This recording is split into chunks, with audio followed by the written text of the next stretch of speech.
साथियों, स्वागत है आपका सुदृष्टि पीसीएस यूट्यूब चैनल पर। 70 दिन में समीक्षा अधिकारी 2021 प्रारंभिक परीक्षा कैसे उत्तीर्ण करें या हम किस तरीके से पढ़ें, क्या रणनीति अपनाएं जिससे 70 दिन में जो आगामी 1 अगस्त 2021 को प्रारंभिक परीक्षा होनी है समीक्षा अधिकारी 2021 की, उसको उत्तीर्ण कर सकें, इस पर हम चर्चा कर रहे हैं।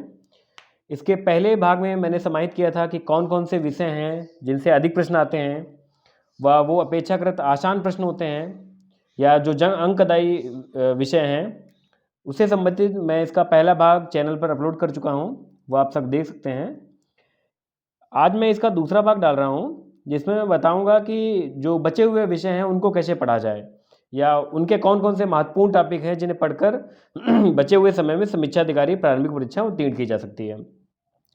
इसके साथ ही इसी वीडियो में मैं आगे ही जोड़ दूंगा कि हिंदी में 50 से 55 अंक कैसे लाएं, उसकी पूरी रणनीति क्या रहनी चाहिए, इससे संबंधित भी वीडियो इसी में ही मैं जोड़ दूंगा। और चूँकि कई सारे विषय हैं इसमें और बहुत लेंदी विषय हैं, इनका सिलेबस बहुत अधिक है, तो ये वीडियो थोड़ा लंबा हो सकता है और इसमें हिंदी भी है तो हो सकता है थोड़ा लंबा हो जाए, तो आप लोग धैर्यपूर्वक देखते रहिए। आगे बढ़ने से पहले आप सब चैनल को सब्सक्राइब कर लीजिए और बेल आइकन दबा लें, जिससे कोई भी अपलोड करें वीडियो हम तो उसका नोटिफिकेशन आपको मिल जाए।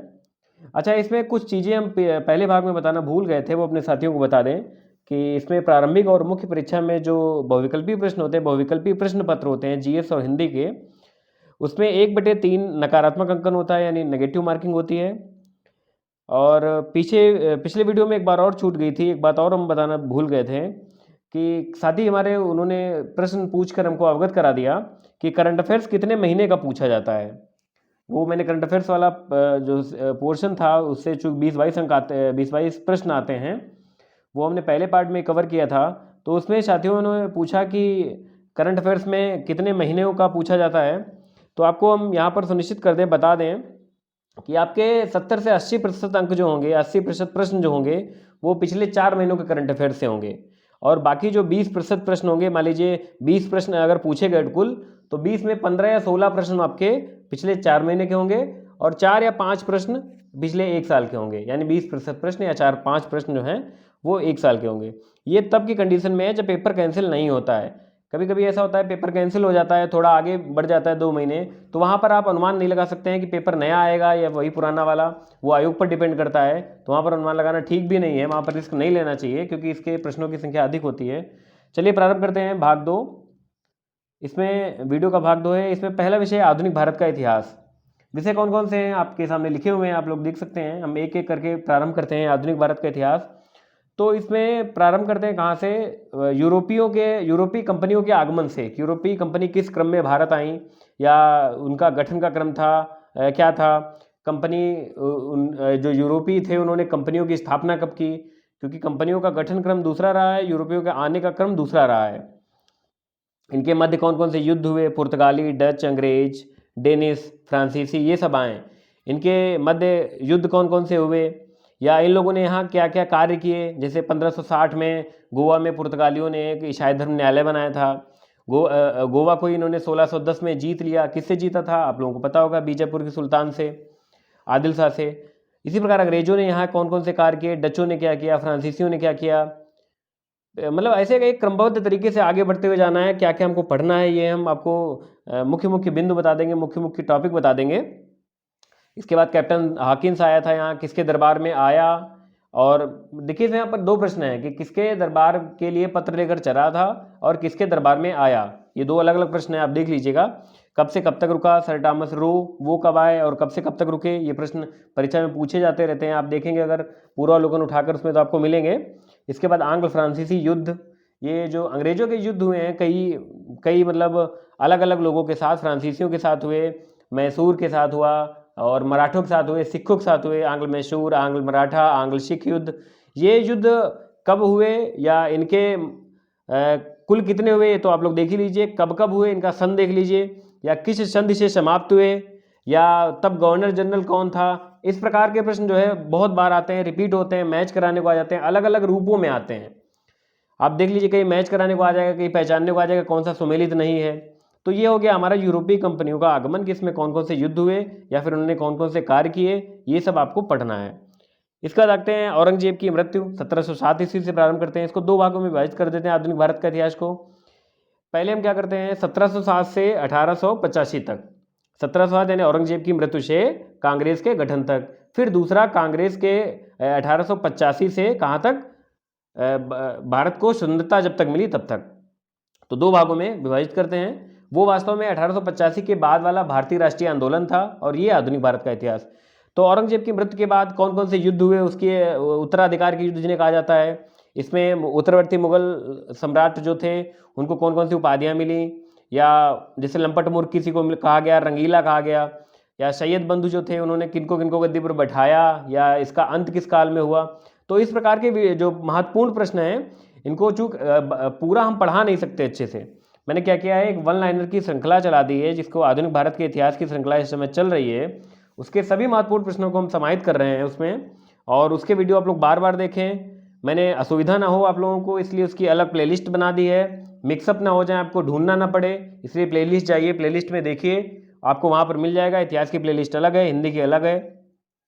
इसके बाद देखिए उत्तरवर्ती मुगल साम्राज्य में क्या हुआ, नादिर शाह का आक्रमण हुआ, मोहम्मद शाह के समय नवीन राज्यों का उदय हुआ, दक्कन में किसने किया, या राजपूतों में किसने, राजपूत साम्राज्य किसने बसाया, या जाट सिख, मैसूर में आंग्ल मैसूर युद्ध फिर कब हुए। तो ये आपको कुल मिला के पढ़ना है कि राजपूतों में जयसिंह को उपाधि किसने दी है, सवाई की उपाधि या मिर्जा राजा की उपाधि, या जंतर मंतर इन्होंने कहाँ कहाँ स्थापित किया। जाट राजाओं में देखना है कि जाटों का अफलातून किसे कहते हैं, भरतपुर साम्राज्य किसने बसाया। सिखों में देखना है कि 10 सिख गुरु हैं, इनका क्रम याद कर लेना है कि किसके बाद कौन सिख गुरु हुआ है, या इन सिख गुरुओं ने क्या क्या कार्य करवाए हैं, अमृतसर किसने बसाया है। तो इस प्रकार के प्रश्न जो हैं महत्वपूर्ण होते हैं। फिर मैसूर में देखते हैं आंग्ल मैसूर युद्ध, मैंने जैसा बताया पहले भी कि इनके वर्ष क्या हैं, किस संधि से समाप्त हुआ, या इसका इस समय गवर्नर जनरल कौन था। अवध की स्थापना देख लेते हैं कि अवध की स्थापना किसने की, और अवध में कौन कौन से दो कार्य हुए, इलाहाबाद की 2 संधियाँ हुई थी, और बनारस की संधि हुई, फैजाबाद की संधि हुई, ये सब देख लेते हैं। अवध के नवाब के साथ कौन सी इलाहाबाद की संधि हुई ये। फिर बंगाल में देखते हैं प्लासी का युद्ध बहुत महत्वपूर्ण है, बक्सर का युद्ध, इन दोनों युद्धों के समय बंगाल का नवाब कौन था ये देख लीजिए आप लोग। फिर बंगाल में इसके बाद आते हैं बंगाल में द्वैत शासन 1765 ईस्वी में जैसे ही इलाहाबाद की संधि हुई उसके बाद द्वैत शासन स्टार्ट हो गया। किसने स्टार्ट किया, रॉबर्ट क्लाइव ने। किसने समाप्त किया ये भी देख लीजिए आप। तो द्वैत शासन कब से कब तक चला, किसने प्रारंभ किया, किसने समाप्त किया। इसके बाद मराठा साम्राज्य, इसमें क्या शिवाजी का साम्राज्य, इनके बारे में पढ़ लीजिए, कौन कौन से किले जीते इन्होंने, इनका राज्यारोहण या इन्होंने कौन कौन से युद्ध किए, इनका प्रशासन जो था उसमें कौन कौन से पद थे। जैसे मैंने पिछले वीडियो में जो बताया था अष्टप्रधान को अच्छे से खोल दिया था कि अष्टप्रधान में कौन कौन से मंत्रियों के पास कौन से पद थे, उनको क्या कहा जाता था। इसके बाद इसमें मराठा प्रशासन में भू राजस्व व्यवस्था है। अभी हम बात कर रहे हैं किसकी, आधुनिक भारत के इतिहास की। इसमें मराठा प्रशासन में चौथ है, सरदेशमुखी है, ये भू राजस्व के प्रकार से लिए जाते थे, किस एवज में लिए जाते थे ये मैंने बताया है, और आप लोग देख भी लीजिए, पढ़ लीजिए अच्छे से। शिवाजी के उत्तराधिकारी, पानीपत का तृतीय युद्ध, फिर इसके बाद आंग्ल मराठा युद्ध। तो आधुनिक भारत के इतिहास में इसको मतलब इतना बड़ा सिलेबस है, लेकिन पढ़ना आपको सब कुछ है। अगर इसमें 12 अंक का आता है तो 12 अंक में आपको अच्छे से अगर लाना है तो पढ़ना पड़ेगा। इसके बाद भारत में ब्रिटिश राज की आर्थिक प्रभाव इसका क्या रहा, ब्रिटिश राज का। इसमें भू राजस्व व्यवस्था प्रारंभ की गई, स्थायी बंदोबस्त, रैयतवाड़ी, महालवाड़ी, इनका क्षेत्र कौन कौन सा था, या ये किसने किसने प्रारंभ की, हल्ट मैकेंजी ने कौन सी प्रारंभ की। इसके बाद फिर आते हैं 1857 क्रांति पर।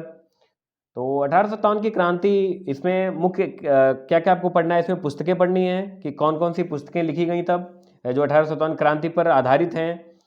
इसके बाद फिर देखना है कि कौन कौन से विद्रोह हुए, कहाँ कहाँ से, किस स्थान से कैसे कैसे विद्रोह आगे बढ़ा, और किस स्थान से उस विद्रोह का किसने नेतृत्व किया, और उसके बाद फिर किस अंग्रेज जनरल ने उस विद्रोह को दबाया, आपको अच्छे से आना चाहिए। इसके बाद अन्य विद्रोह हुए कौन से, किस किस प्रकार के हुए, किसान विद्रोह हुए, धार्मिक आंदोलन हुए, जनजातीय विद्रोह हुए। इसमें क्या है, कुछ विद्रोह के नाम आपको बता देते हैं। सन्यासी विद्रोह, ये प्रश्न ऐसे हैं जो किसी भी परीक्षा में चूक नहीं सकते, प्रश्न एज इट इज आपको रखे हुए मिलेंगे। सन्यासी विद्रोह है, संथाल विद्रोह है, इनका वर्ष क्या था, या इनका किस प्रदेश में हुए, या कौन सा क्या क्षेत्र है इनका। नील विद्रोह, फकीर विद्रोह, नील विद्रोह पर एक बहुत फेमस बुक है, पुस्तक लिखी गई है, उसका नाम क्या है, नील दर्पण, हम आपको बता दे रहे हैं। इसके अलावा कूका आंदोलन, कुकी आंदोलन, मुंडा विद्रोह, मोपला विद्रोह, ये बहुत सारे विद्रोह हैं जो हुए हैं, ये आप सब देख लीजिए, इनका वर्ष अच्छे से याद कर लीजिए। या इनका नेतृत्वकर्ता कौन था, इन विद्रोहों का मुख्य कारण क्या था, इन विद्रोहों की मांग क्या रही होगी जब ये विद्रोह हुए, तो ये सब आपको देखना है। इसके बाद 1773 का जो रेगुलेटिंग एक्ट था, हम आगे और बढ़ते हैं। 1857 क्रांति और विद्रोह समाप्त हो गया यहाँ पर। इसके बाद आगे बढ़ते हैं, जब देखते हैं 1773 से 1935 तक जो एक्ट आए हैं उसमें कंपनी किस किस आधार पर एक्ट में क्या अधिनियम लाती गई, कौन कौन से उसमें अपनी चीज़ें इनपुट करती गई, उस आधार पर शासन किया उसने। इस पे 1 या 2 प्रश्न इससे भी आ जाते हैं। एक प्रश्न तो आता ही है कि किस एक्ट द्वारा व्यापार का एकाधिकार समाप्त किया गया, या पूछ दिया जाएगा किस एक्ट द्वारा प्रशासन का केंद्रीकरण कर दिया गया, या किस एक्ट द्वारा प्रांतों में द्वैध शासन लाया गया, या किस एक्ट द्वारा प्रांतों में द्वैध शासन समाप्त किया गया, केंद्र में लागू किया गया। तो इस प्रकार के प्रश्न जो है वो आते रहते हैं। अब आगे चलते हैं, धार्मिक और सामाजिक पुनर्जागरण। इसमें जो कई संगठन बने, धार्मिक संगठन बने, प्रार्थना समाज, ब्रह्म समाज, देव समाज, या देखते हैं ब्रह्म समाज में राजा राम मोहन राय, इनकी पुस्तकें देखते हैं, समितियां देखते हैं, इन्होंने क्या अच्छे कार्य किए, कैसे समाज को एक नई दिशा दी। देव समाज, आर्य समाज, इसके संस्थापक सबके कौन है, या किस वर्ष इनकी स्थापना हुई, ये सब आपको अच्छे से आना चाहिए। रामकृष्ण मिशन है, वेद समाज है, सेवा सदन, छोटी छोटी समितियां हैं, सेवा सदन, सेवा समिति, धर्म सभा, बहुत इंपॉर्टेंट है। धर्म सभा का प्रश्न बहुत बार आया है कि कौन सी ऐसी सभा थी जो सती प्रथा का समर्थन करने के लिए बनाई गई थी, या वहाँ के कुछ ऐसे राजा थे, क्षेत्रीय राजा, उन्होंने बनाया था इसको, धर्म सभा को। तो इस प्रकार के ये धार्मिक आंदोलन है। मुस्लिम सुधार आंदोलन ऐसे ही हुए। सर सैयद अहमद खान ने मुस्लिम सुधार आंदोलन किया। इनकी पुस्तक एक बहुत महत्वपूर्ण है, आपको बता दें, तहजीबुल अखलाक, फारसी भाषा में है।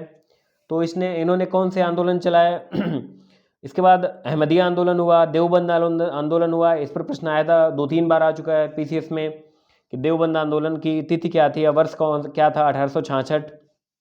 किसने चलाया इसको और कहाँ से चलाया, अलीगढ़ से चलाया या कहाँ से चलाया, आपको ये अच्छे से आना चाहिए। इसके बाद सामाजिक सुधार, अंग्रेजों के साथ मिलकर कौन से हुए, कौन से मतलब भारतीयों ने, जैसे सती प्रथा है, ठगी प्रथा है, दास प्रथा, विधवा पुनर्विवाह, ये सब सामाजिक सुधार जो हुए, तो ये किसका इसमें योगदान रहा और किसके प्रयासों से हुआ, या उस समय गवर्नर जनरल कौन था, या किस अंग्रेज अधिकारी ने इसको लागू करवाया। इस प्रकार के प्रश्न आते हैं। अब ये तो हो गए मुस्लिम सुधार आंदोलन। अब निम्न जाति आंदोलन हुए हैं, सत्यशोधक समाज, अरब्बीपुरम आंदोलन साउथ के हुए हैं, जस्टिस आंदोलन। तो इस प्रकार के जितने भी आंदोलन, मजदूर आंदोलन है जो नील पावना, इस प्रकार के, तो ये सब बहुत महत्वपूर्ण है। इन सब की तिथियां देख लीजिए, किस वजह से हुए, ये सब पढ़िएगा, इनसे प्रश्न बहुत बनते हैं। और आपको बता दें, जैसे मैंने विभाजन किया था इसका, तो भारतीय राष्ट्रीय आंदोलन से आप देख लीजिए, भारतीय राष्ट्रीय आंदोलन से कुल 12 अगर प्रश्न आएंगे तो 7 प्रश्न आपके भारतीय राष्ट्रीय आंदोलन से होंगे, 7 या 8, और 3 या 4 प्रश्न जो होंगे उसके पहले आधुनिक भारत का इतिहास, जो हमने बताया 1707 से 1885 तक, उससे 4 या 5 होंगे, और 7 या 8 प्रश्न आपके किससे होंगे, भारतीय राष्ट्रीय आंदोलन से। उसमें कौन कौन से होते हैं, समाचार पत्र पूछ दिया जाता है कि कौन सा समाचार पत्र कहाँ से प्रकाशित हुआ, किस व्यक्ति ने प्रकाशित किया है, किस भाषा में है, या पूछ जाता है कि दैनिक है, साप्ताहिक है या पाक्षिक है। जैसे कुछ के नाम आपको बता दें, केसरी है, Maratha, new India, young India, ये बहुत महत्वपूर्ण है, इंडियन मिरर, अल हिलाल, अल बिलाल, नेशनल हेराल्ड। तो ये सब नाम देके पूछ लिया था, आपको अच्छे से पता होना चाहिए कि ये किसने प्रारंभ किए, किस भाषा में थे। इसके बाद चूंकि समाचार पत्र प्रकाशित हो रहे थे, इन पर सेंसरशिप भी लाई गई, प्रतिबंध लगाया गया। तो वो प्रतिबंध किस गवर्नर जनरल ने लगाया और किसने हटाया, 3 बार प्रतिबंध लगाया गया है और 3 बार हटाया गया है विभिन्न गवर्नर जनरल द्वारा। और चार्ल्स मेटकाफ को जो है मुक्तिदाता कहा जाता है, तो आप सबको ये भी पता होना चाहिए। इसके बाद पाश्चात्य शिक्षा पर आते हैं कि एशियाटिक सोसाइटी बनी, मदरसा की स्थापना कब हुई, मतलब भारत में शिक्षा का विकास अब प्रारंभ हुआ है कि कैसे कैसे विकास आगे हुआ। संस्कृत महाविद्यालय, इसकी स्थापना कब हुई, कहाँ हुई, किसके प्रयासों से हुई। मैकाले शिक्षा नीति, शिक्षा पर कौन कौन सी नीतियाँ बनी, शिक्षा पर कौन कौन से आयोग बने, ये सब आपको आधुनिक भारत के इतिहास में पढ़ना होगा। चार्ल्स वुड डिस्पैच है 1854 का, जिसको भारतीय शिक्षा का मैग्ना कार्टा कहा जाता है। ये प्रश्न एज इट इज आपको परीक्षा में रखा हुआ मिल जाएगा कि भारतीय शिक्षा का मैग्ना कार्टा किसे कहा जाता है, चार्ल्स वुड डिस्पैच को। इसके बाद हंटर आयोग है, सैडलर आयोग है, इनका वर्ष क्या है, जैसे सैडलर आयोग 1917 का था। हार्टोंग कमेटी है, या पुरानी शिक्षा नीति जो 2 थी, 1968 वाली और 1986 वाली। अब चूंकि अभी 2020 में नई शिक्षा नीति आई है, तो आप लोगों को अच्छे से ये देख लीजिए कि नई शिक्षा नीति में क्या प्रावधान किए गए हैं। इसमें जो भी सारे प्रावधान हैं उनको अच्छे से आपको पता होना चाहिए।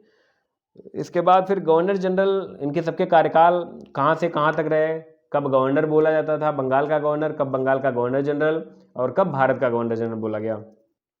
तो इनके सबके कार्यकाल कब से कब तक रहे, इनके समय में कौन कौन से कार्य हुए, या जैसे PWD की स्थापना किस गवर्नर जनरल के कार्यकाल में हुई, इस प्रकार के प्रश्न आते हैं।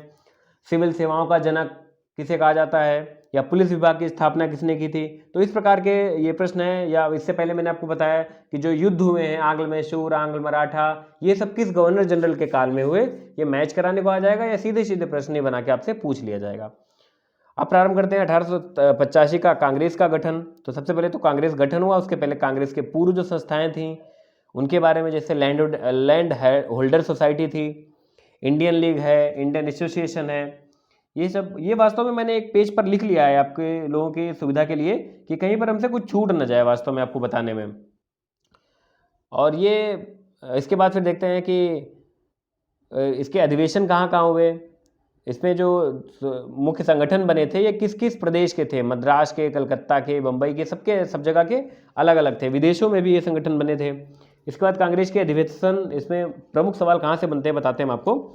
अधिवेशन कब हुए, कहाँ हुए, और उसमें अध्यक्ष कौन था, ये 3 चीज़ें महत्वपूर्ण हैं। और उसमें अध्यक्ष अगर विशिष्ट है, अगर मुस्लिम अध्यक्ष है, या अंग्रेज अध्यक्ष है, या महिला अध्यक्ष है, या भारतीय महिला अध्यक्ष है, इस प्रकार से तब आपको विशेष रूप से गौर करना है। या गांधी जी एक अधिवेशन के अध्यक्ष हुए, वो आपको अच्छे से देखना है।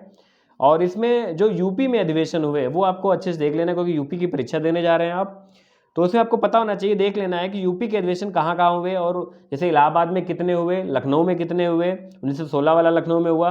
तो ऐसे आपको पता होना चाहिए कि कौन कौन से अधिवेशन कब और कहाँ हुए, और यूपी में कितने कहाँ कहाँ पर हुए। जैसे मेरठ में एक हुआ था अंत में।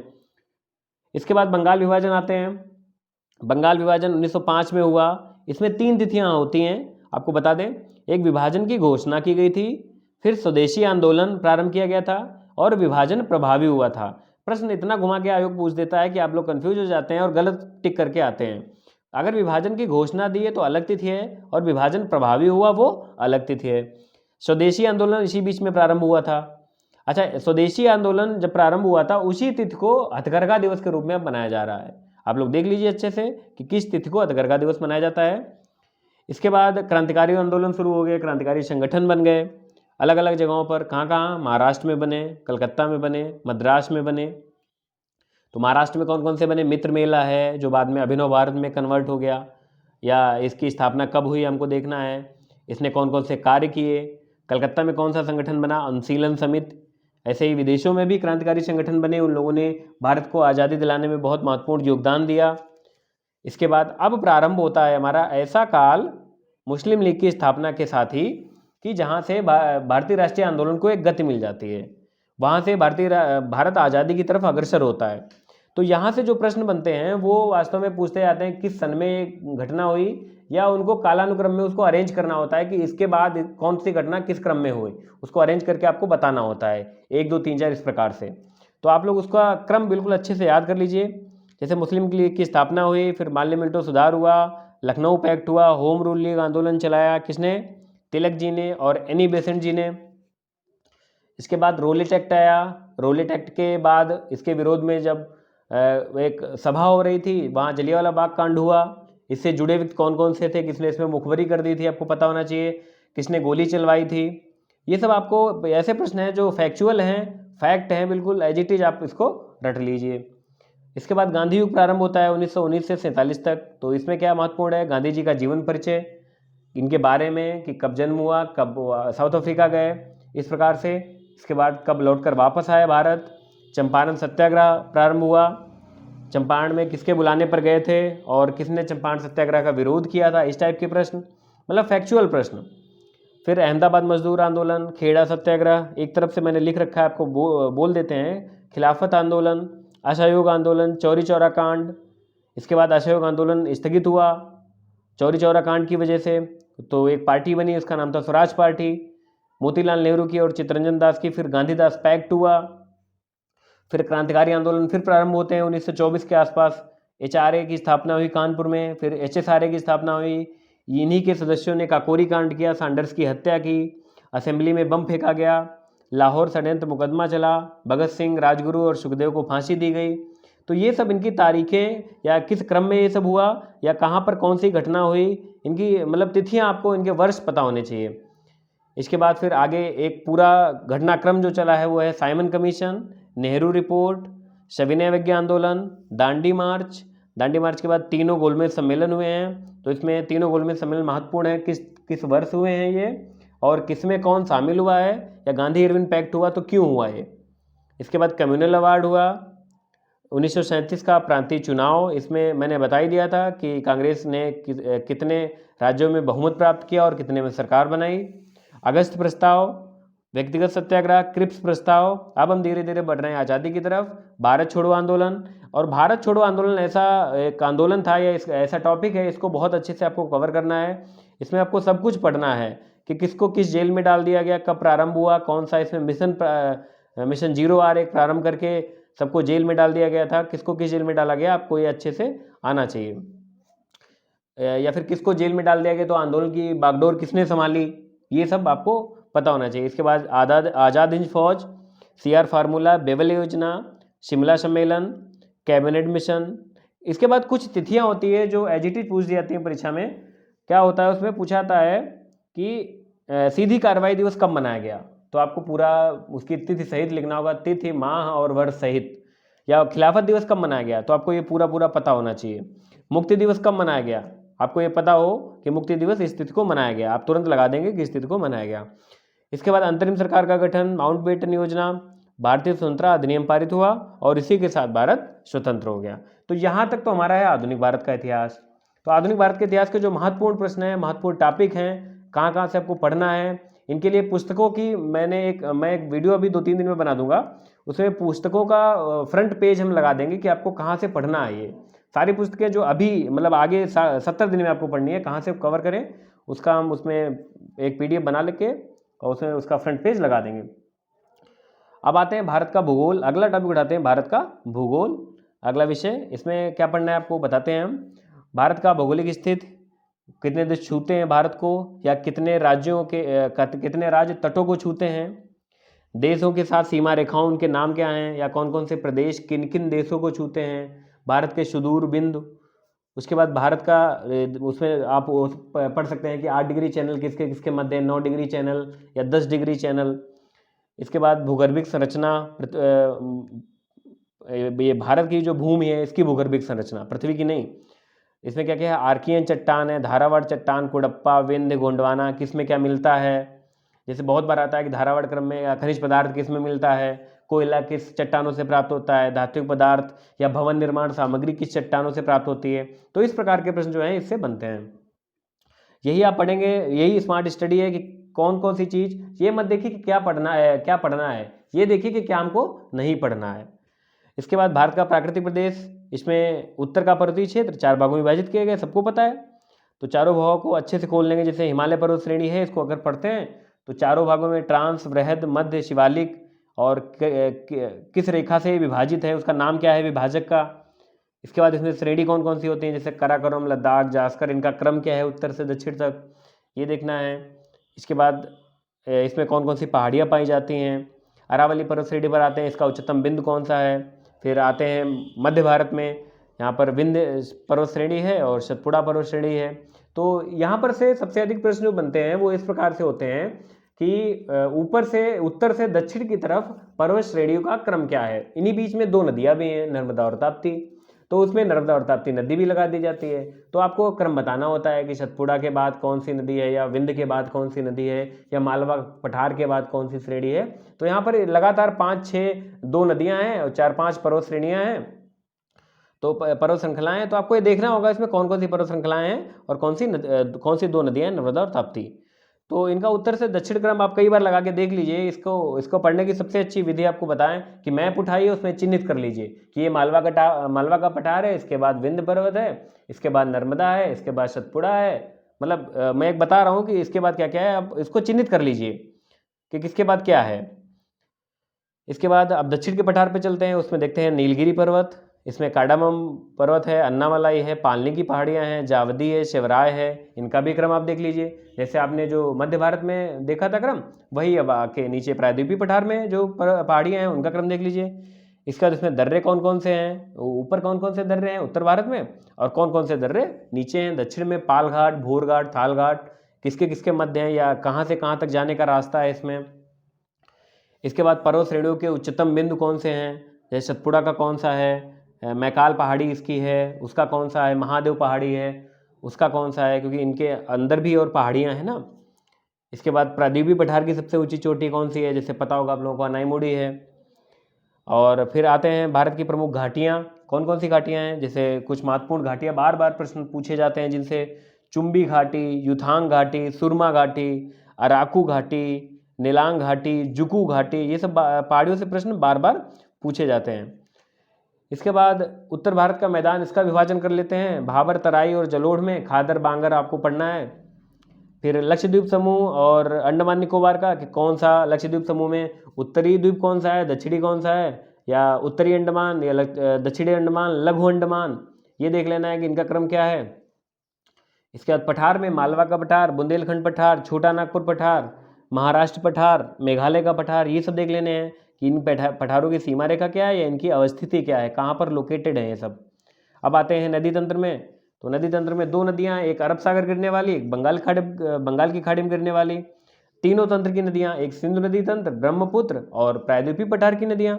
तो इन सब का एक क्रम देख लेना है कि उत्तर से दक्षिण क्रम क्या है, या ये नदियाँ कहाँ से निकली हैं, कहाँ गिरती हैं, इनकी सहायक नदियाँ कौन कौन सी हैं, इसमें और कौन कौन सी नदियाँ आकर मिल गई हैं, बाएँ से कौन सी मिली हैं और दाएँ से कौन कौन सी मिल गई हैं, इनके नदियों के भारत में नाम क्या हैं और अन्य देशों में नाम क्या है। जैसे आपने देखो गंगा का अन्य देशों में नाम दूसरा है, ब्रह्मपुत्र का अन्य देशों में नाम दूसरा है।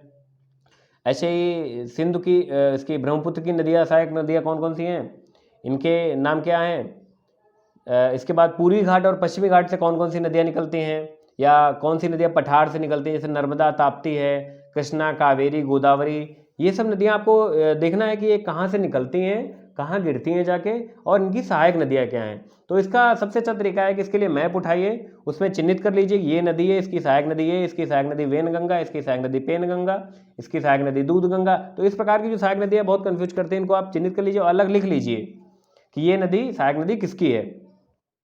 फिर एक प्रश्न बहुत महत्वपूर्ण है, आ भी चुका है समीक्षा अधिकारी में, रुद्रप्रयाग, कर्णप्रयाग, नंदप्रयाग, विष्णुप्रयाग, ये जो हैं किन किन नदियों से मिलकर बने हुए हैं, इनको अच्छे से मैप पर ही चिन्हित कर लीजिए। फिर आते हैं भारत की झीलें, जलप्रपात, कौन सी झील कहाँ पर है या कौन सा जलप्रपात कहाँ पर है, सबसे ऊंचा जलप्रपात कौन सा है। मिट्टियों पर आते हैं कि कौन कौन सी मिट्टियाँ किस प्रदेश में पाई जाती हैं, या उस मिट्टी की विशेषता क्या है, कपासी मिट्टी जो उसकी विशेषता क्या है, स्वतः कृष्य मिट्टी कौन सी है जो अपने आप लगता है कि अपने आप इसकी जुताई हुई है। तो इस प्रकार की मिट्टियों से प्रश्न बनते हैं। फिर नदी घाटी परियोजनाएँ हैं, हीराकुंड, भाखड़ा नंगल, नर्मदा घाटी परियोजना है, या ये जो नदी घाटी परियोजना है इससे प्रश्न बनने लगते हैं। और फिर इन पर कौन कौन से बांध स्थित हैं, जैसे इंदिरा सागर है, गांधी सागर, जो महत्वपूर्ण बांध है हम आपको बता दे रहे हैं। इंदिरा सागर बांध है, गांधी सागर, राणा सागर, गोविंद सागर, ये बांध किस राज्य में हैं और किस नदी पर हैं, ये आपको देखना है। दक्षिण में थोड़े बांध हैं, मेट्टूर है, अलमट्टी है, जो कंफ्यूज करते हैं, या तिलैया बांध है, बहुत बार पूछा जाता है तिलैया और बराकर, ये किस नदी, तिलैया किस नदी पर है, और पंचेत एक बांध है दामोदर नदी पर, ये भी बहुत बार पूछा गया है। तो इस प्रकार के प्रश्न जो है वो आते रहते हैं। इसके बाद फिर अंत में आपको एक और बता दें कि जनजातियों से प्रश्न आते हैं कि भारत में कौन कौन सी जनजातियाँ पाई जाती हैं। कूका, कुकी, लेप्चा, भूटिया, भोटिया और टोडा, ये कुछ जनजातियाँ हो गई। और कुछ प्रश्न और बचे हैं भारत के भूगोल से, कुछ टॉपिक और बचे हैं। वो उनमें से प्रमुख है खनिज उत्पादक क्षेत्र, कि कौन सा खनिज किस राज्य में पैदा होता है या इसका भंडारण किस राज्य में अधिक है, जैसे तांबा है, लोहा है, कोयला है, इस प्रकार के खनिज उत्पादक क्षेत्र किस राज्य में इनका भंडारण है, उत्पादन है। और कागज उद्योग, जूट उद्योग, ये सब उद्योग एक दो प्रश्न आते हैं कि इसका प्रारंभ कहाँ से हुआ था या इसकी पहली फैक्ट्री कहाँ पर लगाई, इस प्रकार से। तो ये हमारा कंप्लीट हो गया भारत का भूगोल। अब आते हैं विश्व का भूगोल पर। बिना रुके हम आगे बढ़ रहे हैं क्योंकि वीडियो बहुत अधिक लंबा ना हो जाए कहीं।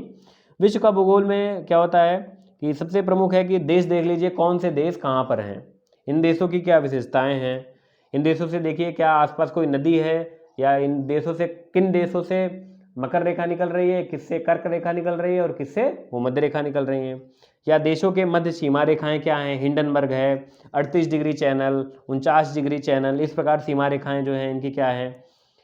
इसके बाद महाद्वीपों के आधार पर नदियां अलग कर लीजिए कि अफ्रीका महाद्वीप की नदियां कौन कौन सी हैं, ऑस्ट्रेलिया की नदियां कौन कौन सी हैं, उत्तरी अमेरिका की और दक्षिणी अमेरिका की, इनकी सबकी नदियां अलग अलग कर लीजिए।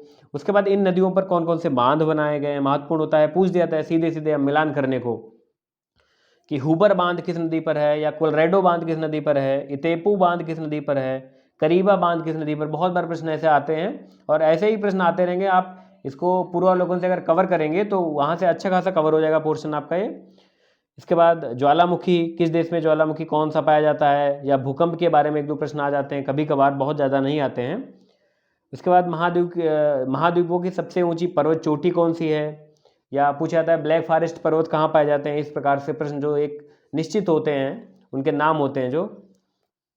इसके बाद देशों की राजधानियाँ देखते हैं कि किस देश की राजधानी क्या है, इस पर मिलान करने को प्रश्न आ जाता है। या देशों के प्रमुख शहर किस नदी के किनारे बसे हैं, डेन्यूब के किनारे कौन कौन से शहर बसे हुए हैं, ये देखना है। इसके बाद झीलें देख लेते हैं कौन कौन सी महत्वपूर्ण है, जैसे उत्तरी अमेरिका की झीलें देख लेते हैं, जो ग्रेट लेक्स हैं, महान झीलें बोली जाती हैं। सुपीरियर है, मिशिगन है, ह्यूरॉन है, इरी है, ओंटारियो है, विनिपेग है, ग्रेट बियर है, ये महत्वपूर्ण झीलें हैं। या खनिज स्थल कौन सा किस देश में है, जल संधियाँ कौन कौन सी हैं, प्रचलित पवने हैं जैसे इनके स्थानीय नाम होते हैं, चिनूक है, सिराको, विली विली, टाइफून, ये सब एक प्रश्न इनसे आ जाता है। या एक प्रश्न आपका जो बिल्कुल पेट है, जरूर आएगा परीक्षा में, वो घास के मैदान से है कि घास के मैदान, इससे प्रश्न अवश्य आता है कि कंपोज घास का मैदान कहाँ पाया जाता है, लानोज, सवाना या डाउन्स। इस प्रकार 10-12 घास के मैदान हैं, 12-13 इससे ऊपर नहीं होंगे। ये आप लोग देख लीजिए, इसमें एक प्रश्न अवश्य आता है और ये आपको एक नंबर फ्री का है, मान लीजिए। इसके बाद मरुस्थल कहाँ कहाँ कौन से हैं, तकला मकान कहाँ है, दस्ते लुट कहाँ है, दस्ते कबीर कहाँ है। तो इस प्रकार से प्रश्न आते हैं आपके विश्व भूगोल से। तो हमारा विश्व भूगोल भी कंप्लीट हो गया। मैंने कौन कौन से टॉपिक है उससे जो है बता दिया आपको। अब आते हैं प्राचीन भारत पे। तो प्राचीन भारत में कहाँ कहाँ से प्रश्न बनते हैं। प्राचीन भारत में प्रश्न जो बनते हैं हमारे, वो हैं पाषाण काल से, हड़प्पा सभ्यता से। इनके खोजकर्ता, इनके जो स्थल हैं उनके खोजकर्ता क्या है, या फिर किस स्थल से कौन सी वस्तु प्राप्त हुई, या जूते खेत के प्रमाण कहाँ से मिला, कंगन कहाँ से मिला, या राग का टीला किसको कहा जाता है, इस प्रकार के प्रश्न। वैदिक काल देख लेना है कि वैदिक काल में किसका क्या नाम था, या फिर इस प्रकार के प्रश्न। बौद्ध धर्म, जैन धर्म, इनको अच्छे से पढ़ना है। ये दो टॉपिक आप अच्छे से पढ़ लीजिए, बौद्ध धर्म और जैन धर्म। प्राचीन भारत से प्रश्न अधिकतर यहीं से आ जाते हैं। इनकी संगीतियाँ देख लीजिए, किस वर्ष हुई, या इनकी संगीतियाँ किसके शासनकाल में हुई, किस स्थान पर हुई। इसके बाद मौर्य वंश और गुप्त वंश, इसमें देखिए अशोक के अभिलेख देख लीजिए, चंद्रगुप्त का उपनाम देख लीजिए, चंद्रगुप्त में और उपनाम किसने धारण किया। जैसे परम भागवत आ गया था कि परम भागवत जो है वो उपनाम किसने धारण किया था, चंद्रगुप्त द्वितीय ने। या इसमें सिक्के देख लीजिए कि महत्वपूर्ण सिक्के, सबसे ज़्यादा जो प्राचीन भारत या मध्यकालीन भारत से प्रश्न आते हैं वो है सिक्कों से, कि चांदी के सिक्के का क्या नाम था इस वंश के तांबों के सिक्के का नाम क्या था, या सोने के सिक्के का नाम क्या था। इस प्रकार के प्रश्न बहुत आते हैं। उपाधियाँ देख लीजिए और इनके प्रमुख कार्य देख लीजिए, कोई विशिष्ट कार्य किया हो वो आ जाता है। इसके बाद दक्षिण भारत के राजवंश है चोल, चेर, चालुक्य और पांड्य। इसमें क्या आपको पढ़ना है, इनकी राजधानियाँ पढ़नी है, इनके संस्थापक का नाम पढ़ना है, इन्होंने राजधानी अगर परिवर्तन की हो वो देखना है, इनके ये जो राजवंश हैं इनमें सबसे प्रतापी राजा कौन थे और उनके क्या कार्य थे। उन्होंने कोई अगर विशिष्ट कार्य किया हो, लंका जीत कर लाए हों, या इधर धर्मपाल को हरा दिया था और यहाँ से गंगा जल ले गए थे और राजधानी बना दी थी। तो इस प्रकार के प्रश्न जो थोड़ा विशिष्ट लगते हैं वो आते हैं। फिर आते हैं अब ये प्राचीन भारत के संगम युग आता है। इसमें संगम युग का विभाजन होता है, वो आपको देखना है कि कौन कौन से 4 राजवंश थे वहाँ पर संगम युग में। इसी प्रकार से प्रश्न आते हैं प्राचीन भारत में।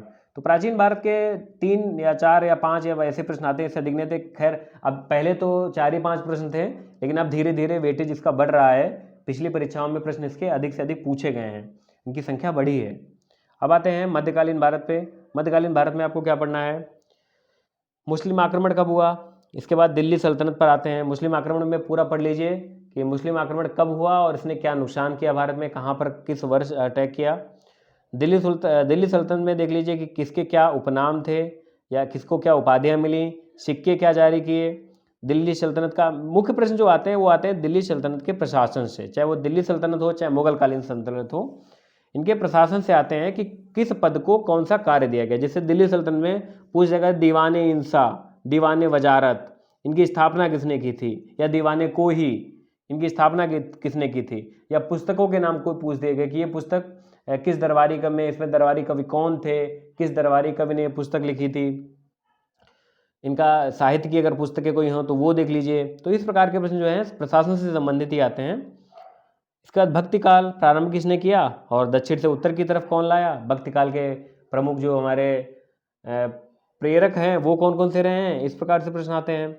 सूफी आंदोलन थोड़ा आप लोग अच्छे से देख लीजिए, मध्यकालीन भारत का एक ऐसा टॉपिक है सूफी आंदोलन, इससे एक प्रश्न आ जाता है कि कौन सा शिष्य जो था इसके, कौन सा सूफी गुरु था उसके शिष्य का नाम क्या था। जैसे मोइनुद्दीन चिश्ती के गुरु का नाम पूछ दिया गया, या बाबा फरीद के शिष्य का नाम पूछ दिया गया, औलिया के निजामुद्दीन औलिया के शिष्य का नाम पूछ दिया गया, या इनमें किसी को क्या उपाधि दी गई थी, गजनवे वो चिरागे दिल्ली किसकी उपाधि थी।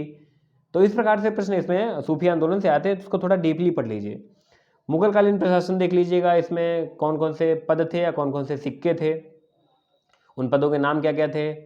इसके बाद मुगल शासकों के कार्य देख लीजिए, जो मुगल शासक हुए हैं। बहुत अधिक डीपली नहीं देखना है क्योंकि बहुत सारे मुगल शासक हुए हैं, पूरा पढ़ेंगे आप तो हमारा बताने का मकसद क्या रह गया।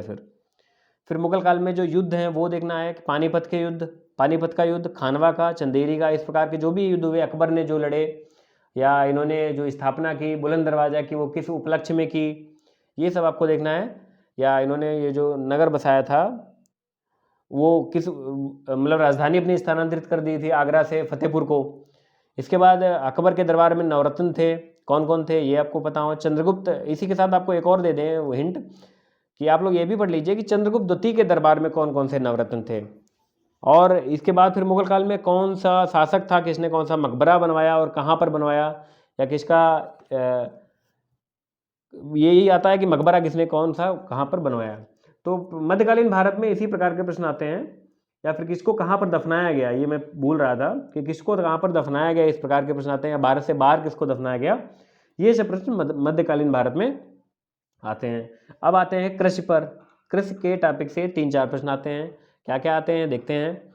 कृषि में मुख्य प्रश्न आते हैं जो फसलें होती हैं, उसके बाद खाद्यान्न या फलों की प्रजातियाँ, जैसे खाद्यान्न है कोई गेहूँ है, मक्का है, सरसों है, चावल है, इनकी प्रजातियाँ पूछ दी जाती हैं कि ये प्रजाति नाम दिया होगा, ये किसकी प्रजाति पहचानना होता है। तो ये आप प्रीवियस ईयर के क्वेश्चन देखें, या कोई अगर प्रजाति चर्चा में रही हो, अभी खोज हुई हो तो वो पकड़ें, या कोई एक पुस्तक ले लें वाणी की, उसमें देख लीजिए कौन सी प्रजातियाँ किसकी हैं। बहुत अधिक डीप में जाने की आवश्यकता नहीं, रिपीटेड क्वेश्चन होते हैं, मिल जाते हैं, कहीं ना कहीं से सही हो जाते हैं। फलों की प्रजातियाँ देख लिए, ललित है किसका, अमरूद की प्रजाति है, नीलम जो है वो आम की प्रजाति, इस प्रकार के प्रश्न। इसके बाद बात ये इसमें इतना अब डीपली पूछने लगे हैं कि पहले तो गेहूं और सरसों, मक्का, चावल पूछ देते थे कि इनकी प्रजाति कौन, अब पूछते हैं सहतूत की प्रजाति, कीवी की प्रजाति। तो इस प्रकार के प्रश्न बहुत असंभव है, कितना आप पढ़ेंगे, नहीं पढ़ सकते इनको।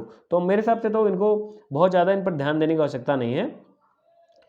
इसमें कृषि में आपको देखना होगा कि रबी की फसल कौन सी हैं, खरीफ की फसल या जायद की फसल, या फिर नकदी फसल कौन सी होती हैं। फिर आगे देखते हैं कि भारत में किस राज्य में किस खाद्यान्न का उत्पादन अधिक होता है, किस फल का उत्पादन अधिक होता है। जैसे चाय है, दाल है, तिलहन है, गेहूं है, किस राज्य में अधिक उत्पादन होता है। मक्का, चावल, फल, काजू, नमक, मिर्चा, अब तो सब कुछ पूछा जाने लगा है कि इसका उत्पादन। पिछली बार पूछा गया था विश्व में नमक का सर्वाधिक उत्पादन कहाँ होता है। तो जो मुख्य खाद्य पदार्थ हैं या फल हैं, इनका उत्पादन तो पढ़ लेते हैं हम लोग, नमक का उत्पादन नहीं पढ़ा, गलत हो गया। अब आपको पढ़ना है कि नमक का उत्पादन कहाँ होता है, मिर्चा का उत्पादन कहाँ होता है, इस प्रकार से किस राज्य में होता है। फिर सब्जियों में और फलों में या खाद्य पदार्थों में जो होता है, जो खाद्य फल हैं, इनमें रोग कौन से लगते हैं। जैसे रेड रॉट रोग है वो किस में लगता है, या ब्लैक रस्ट रोग, व्हाइट रस्ट रोग, ये रोग किस में लगते हैं, कौन सरसों में लगता है, कौन गेहूं में लगता है, इस प्रकार से।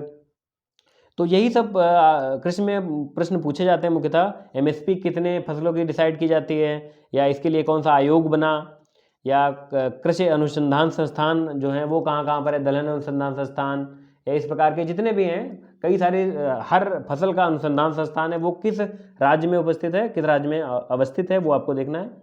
अब आते हैं अर्थव्यवस्था पर। कृषि हो गया, अब आते हैं अर्थव्यवस्था पर कि अर्थव्यवस्था में आपको क्या पढ़ना है। अर्थव्यवस्था में एक तरफ से प्रारंभ करते हैं, राष्ट्रीय आय यानी जीएनपी, जीडीपी, एनएनपी, ये टर्म क्या हैं, इनकी परिभाषा क्या है। फिर मौद्रिक नीति जो हर 3 माह पर आती है, इसमें टर्म होते हैं bank rate, repo rate, reverse repo rate, इनकी परिभाषा क्या है, इनके अर्थ क्या होते हैं। रेपो रेट किसको बोलते हैं, कौन किसको उधार देता है तो रेपो रेट कहा जाएगा, और कौन किसको उधार देगा तो रिवर्स रेपो रेट कहा जाएगा, ये पढ़ लीजिए।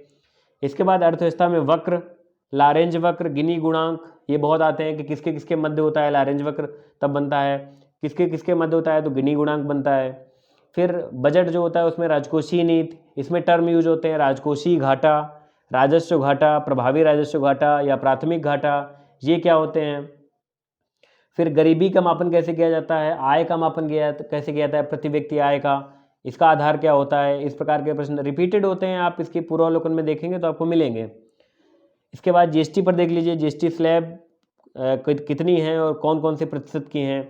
आरबीआई की स्थापना, चूँकि अभी बैंकों का विलय चल रहा है तो यहाँ से प्रश्न आ सकते हैं कि अर्थव्यवस्था में आरबीआई की स्थापना कब हुई, या बैंकों का विलय कब कब हुआ, या बैंकों का राष्ट्रीयकरण कब हुआ, इस प्रकार के। या अभी जो योजनाएं सरकार चला रही है, रोजगार योजनाएं हैं, आवास योजनाएं हैं, या मुद्रा योजनाएं हैं, या फिर कुछ समितियां बनी थीं, प्रत्यक्ष कर के लिए समिति बनी, या बैंकों के निजीकरण के लिए, बैंकों के विलयीकरण के लिए समिति बनी थी, अप्रत्यक्ष कर के लिए, हथकरघा विकास के लिए, इन सब के लिए जो समितियां बनी, रघुराजन समिति किसके लिए बनी, इस प्रकार से प्रश्न आते हैं। तेंदुलकर समिति किसके लिए बनी, ये समितियां आप लोग देख लीजिए, इससे एक प्रश्न आ जाता है। फिर पंचवर्षीय योजनाओं पर आते हैं। पंचवर्षीय योजनाओं को ठीक से देख लीजिए कि किसमें गरीबी हटाओ का नारा दिया गया, किसमें उद्योगों का विकास हुआ, उद्योगों की स्थापना की गई, और किसमें कृषि को बढ़ावा दिया गया। तो ये हमारे अर्थव्यवस्था के 4 प्रश्न जो हैं वो इन्हीं में से आपको मिल जाएंगे। तो ये टारगेट जो हमारा था कि इसमें 50 में 25 अंक, तो इसमें आराम से आप बहुत अच्छे से अगर नहीं भी पढ़ पाएंगे तब भी 50 में 25 अंक ले आएंगे। मुख्यतः आपको इसमें 3 विषयों पर फोकस करना है, आधुनिक भारत का इतिहास, भारत का भूगोल और विश्व का भूगोल पर। इन 3 कितने 12 24 से 30 में अगर आप 15 प्रश्न 18 प्रश्न इधर से ले आए तो 5 6 7 प्रश्न आप नीचे से अवश्य ले आएंगे। तो इसमें 25 अंक इधर से लाना है, प्रथम भाग वाला जो हमने बताया था वहाँ से 60 65 अंक लाने हैं। कुल मिला के जीएस वाले पोर्शन से हमको 85 से 90 अंक लाने हैं। अब आगे बढ़ते हैं हिंदी वाले प्रश्न पत्र पर। हिंदी 60 अंक की जो है उसमें हमको 50 से 55 अंक लाने हैं। उसकी कार्य योजना हमारी कैसी हो, और उसमें हम आपको जो बताएं अच्छा सा जो बुक फॉलो करने को बताएं। अगर आप कुछ चाहते हैं कि आपका चयन हो तो वो बुक चुपचाप फॉलो कर लीजिए। हमने कई बार देखा है कि हिंदी में हमने साथियों को बताया कि ये बुक ले लीजिए, ये 2 बुक बहुत अच्छी हैं, इनसे आयोग बहुत प्रश्न पूछता है, और वो साथी क्या करते हैं, हमको एक बुक की फ़ोटो भेज के और पूछते हैं सर कि ये बुक ठीक रहेगी। जब मैं अगर कह दूंगा कि ठीक रहेगी तो बताने का अर्थ ही क्या रह गया मेरे। अगर मैंने बताया नहीं होता आपको कि नहीं हाँ यही बुक अच्छी है, यही पढ़ लो आप, मैं नहीं बता सकता। मैं सिर्फ वही 3 पुस्तकें बताऊंगा जो बहुत महत्वपूर्ण हैं, प्रामाणिक हैं और उनसे प्रश्न बनते हैं। उनमें 2 पुस्तकें बहुत महत्वपूर्ण हैं, आयोग उनको प्रामाणिक पुस्तकें मानता है, और वो 2 पुस्तकें कौन कौन सी हैं बताते हैं। तो प्रारंभ करते हैं एक तरफ से विलोम शब्द। कुल 60 अंक का प्रश्न पत्र होता है, 1/3 अंक नकारात्मक यानी नेगेटिव मार्किंग होती है। विलोम शब्द 10 प्रश्न आते हैं। कहाँ से आपको पढ़ने हैं, हरदेव बाहरी से और वासुदेव नंदन से। हरदेव बाहरी सर की जो पुस्तक लेनी है वो शब्द अर्थ प्रयोग वाली लेनी है। मैं फिर रिपीट कर रहा हूँ, हरदेव बाहरी की जो पुस्तक लेनी है वो शब्द अर्थ प्रयोग वाली लेनी है। दूसरी कोई एक और बुक आती है हरदेव बाहरी सर की, वो नहीं लेनी है। वासुदेव नंदन सर की बुक लेनी है। इसको कैसे पढ़ना है, विलोम शब्द, इसको आपको क्या करना है, बार बार इनको पढ़ना है, समझना है। विलोम शब्द वास्तव में रटने का विषय होता है, या तो आपको अर्थ पता हो, और अर्थ आप पता करने में आपको बहुत समय लग जाएगा। कुछ चीज़ों का अर्थ तो आप पता कर सकते हैं, जैसे पर्यायवाची हैं, उसमें अर्थ चूँकि कहानी से जुड़े हुए होते हैं तो आप उसके अर्थ पता कर सकते हैं। लेकिन विलोम शब्द में क्या है, उसके आप कुछ के अर्थ आप पढ़ सकते हैं, लेकिन सबके अर्थ जानने की कोशिश मत करिए, क्योंकि विलोम शब्द विशिष्ट होते हैं। उद्धत का अगर विनत होगा तो उद्धत का विनत होगा, ठीक है। ये आपको बिल्कुल एज इट इज पढ़ने होंगे। तो विलोम शब्द के लिए हम आपको अपने यूट्यूब चैनल पर आपको उसकी श्रृंखला जो चल रही है उसमें हमने वर्तनी वाक्य शुद्धि के वीडियोज हो गए हैं, पर्यायवाची कंप्लीट करा दिए हैं आज हमने। इसके बाद अब अगला नंबर जो लगेगा विलोम शब्द पर ही लगेगा। तो विलोम शब्द वहाँ से पढ़िए, अपने नोट्स बनाइए। इसमें बिल्कुल भी लापरवाही मत करिए कि नहीं सर हमको नोट्स उपलब्ध करा देंगे उससे हम पढ़ लेंगे।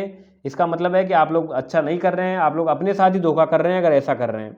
नोट्स बनाइए, उनको बार बार पढ़िए, रिवाइज करिए, 10 बार लिखिए, कोई एक टेस्ट सीरीज ज्वाइन करिए, वहाँ पर जाके स्वेच्छा से मतलब पूरे अपने मनोयोग से एक एग्जाम वाला माहौल बनाकर परीक्षा दीजिए इसकी टेस्ट सीरीज में, जो इसका टेस्ट पेपर हो, कि आपको लगे कि हाँ हम बिल्कुल उसकी परीक्षा के लिए अपनी पूरी तैयारी कर रहे हैं।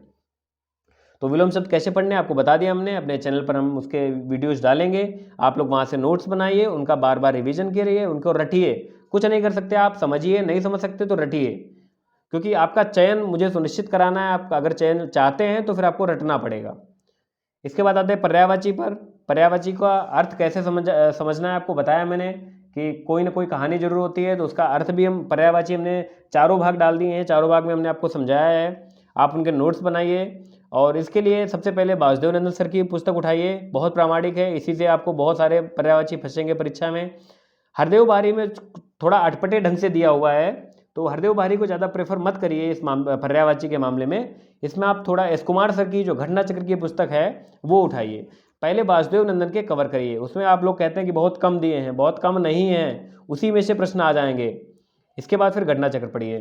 तो पर्यायवाची वाला सेक्शन हमारा पूरा हो गया। विलोम शब्द और पर्यायवाची दो सेक्शन हमने बता दिए, विलोम शब्द और पर्यायवाची। अब आते हैं वर्तनी और वाक्य शुद्ध।